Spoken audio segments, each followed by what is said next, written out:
안녕하십니까. 자, 오늘 전 시간에 이어서 구성요건적 착오의 유형을 보도록 합니다.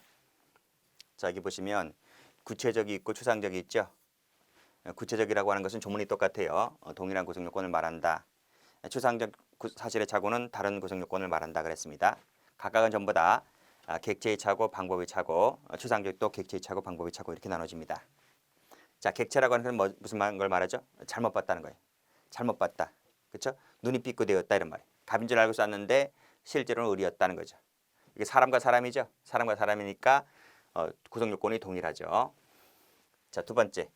방법의 착오는 다른 말로 타격의 착오로도 합니다. 그래서 갑을 쏘긴 쐈어요. 보긴 제대로 봤습니다. 근데 잘못 옆에 있던 을이 맞아 죽었다. 잘못 날아간 거죠. 방법의 착오인 거죠.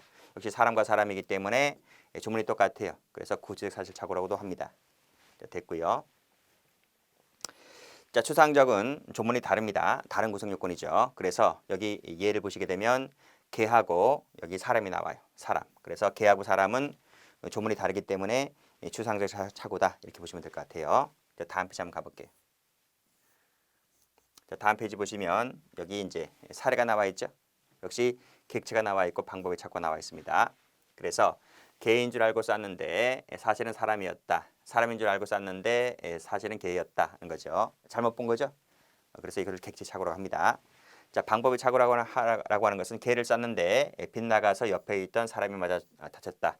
사람을 향해 쐈는데 빗나가서 옆에 있던 사람이 개가 맞아 죽었다는 거죠. 이건 잘못 날아간 거지. 옆에 있다라고 했으니까 잘못 날아간 거예요. 이것을 방법의 착오라고도 합니다. 그리고 개하고 사람과 개는 조문이 다르기 때문에 추상적 사실 착오 이렇게 부르는 거죠. 자, 됐어요. 자, 형법의 태도를 한번 가볼게요. 형법의 태도는 고의가 조각되고 그 부분에 과실이 있을 땐 과실범 처리해야 합니다. 이것이 바로 이 해결 과정이 13조에서부터 15조에 나와 있는 거예요. 자, 문제점 한번 가보죠. 자, 문제점.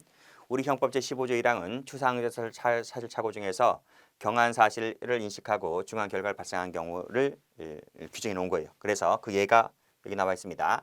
보통 살인죄의 고의로 존속살인죄의 결과를 발생시켰을 때 이것을 해결해주고 있는 것이 15조 1항인 거죠. 그렇죠? 그 15조 1항에 따르게 되면 중한죄로 처벌하지 않기 때문에 보통 살인죄로 처벌하게 되는 거죠. 나머지는 뭐다? 나머지는 학설과 판례에 맡겨져 있다는 것이에요. 그래서 학설과 판례에 따랐을 때 이렇게 나눠서 볼 수가 있습니다. 그래서 여기를 보시면 가중적, 감경적 각각 1번, 2번, 1번, 2번 이렇게 네 가지로 나눠볼 수 있다는 거예요. 그런데 이 2번은 공부할 필요가 없어요. 2번은 견해 대립이 아주 심합니다. 판례가 없고 그래서 요거는 공부할 필요가 없고 나머지 것만 숙지를 해두시면 될 것 같아요. 자, 그 중에서 요 1번을 좀 봐두세요. 1번은 판례가 있기 때문에 중요한 부분이다 이렇게 보시면 되겠습니다. 자, 첫 번째 기본적 사실을 인식하고 빵 쌌는데 가중적 사실을 실현했다라고 하는 것이죠. 이것이 바로 15조 1항이 나오는 거예요. 15조 1항. 15조 1항이 직접적으로 해결되는 것이다. 이거. 그게 바로 밑에 나와 있는 거죠. 판례가. 자, 그래서 갑이 을을 살해하려고 몽둥이를 후리쳤는데 알고 보니까 이게 장모였단 말이에요.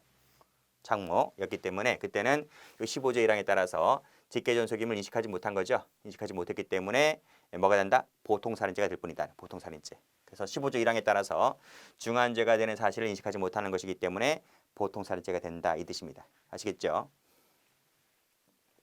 자, 됐고 그 다음 밑에 2번 한번 가볼게요. 감경적 구성요건의 착오를 보시면 자, 이 부분입니다. 자, 감경적 사실을 인식하고 기본적 사실을 실현했다라고 했을 때는 법조문이 없어요. 법조문은 없지만 구조가 위에 거랑 비슷해요. 그래서 해석상 15조 1항이 적용된다라고 학설이 보고 있는 거예요.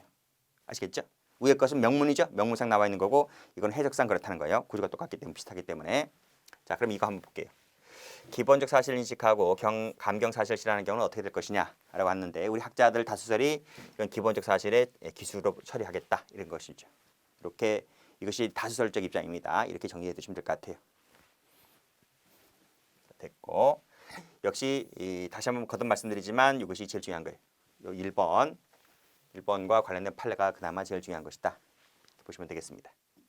검찰직 준비하시는 분들은 이거 좀 알아두세요. 검찰직 하시는 분들은. 경찰직은 필요 없습니다. 법원직도 필요 없고요. 검찰직은 이거 받으시고 경찰직은 이것만 보시면 돼요. 아시겠어요?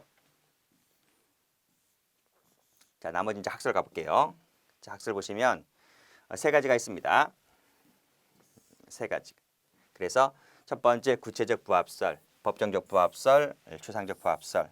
그리고 우리 다수설과 판례는 여기다. 이걸 잘 받으셔야 돼요.